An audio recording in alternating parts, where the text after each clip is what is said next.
আসসালামু আলাইকুম সুপ্রিয় দর্শক মণ্ডলী, আমি সজল রায়হান। আরও একটি নতুন ভিডিওতে আজকে আপনাদের স্বাগতম। এখন কিন্তু আম লিচু সব কিছুরই মুকুলের সিজন চলতেছে। তো আমরা যেহেতু গাছ নিয়ে কাজ করি, গাছের ব্যবসা করি, তো আমরা বিভিন্ন জনের কাছে গাছ বিক্রি করেছি। তারা আমাদের কিন্তু বারবার ফোন করে দেখা হলে বলতেছে যে ভাই আমার গাছে তো মুকুল আসতেছে, সেক্ষেত্রে এখন আমি কি করব যাতে আমার আমের ফলন বেশি হয়।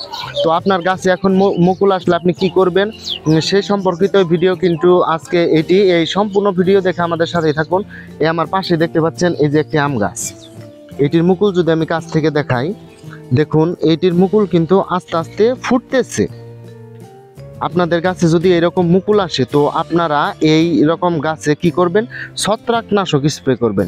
সেটি কি হচ্ছে, ম্যানগোজেব গ্রুপের ছত্রাকনাশক প্রতি লিটার পানিতে 1 চামচ করে দিয়ে স্প্রে করবেন।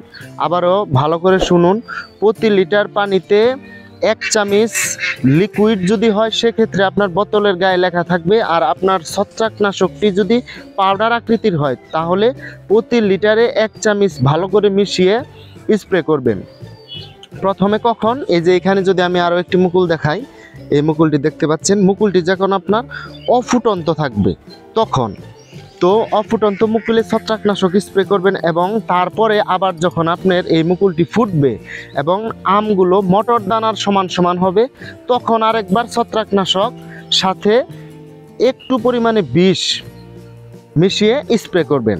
আর তারপরে হচ্ছে তৃতীয় ধাপ, যখন আপনার আমগুলো মার্বেলের সমান হবে তখন লাস্ট আরেকবার ছত্রাকনাশক এবং অল্প পরিমাণ বিষ স্প্রে করবেন। এই কাজটি যদি আপনারা করেন আপনাদের আম কিন্তু সুরক্ষিত থাকবে, পোকামাকড়ের আক্রমণ থেকে বাঁচবে এবং প্রচুর পরিমাণে ফলন হবে।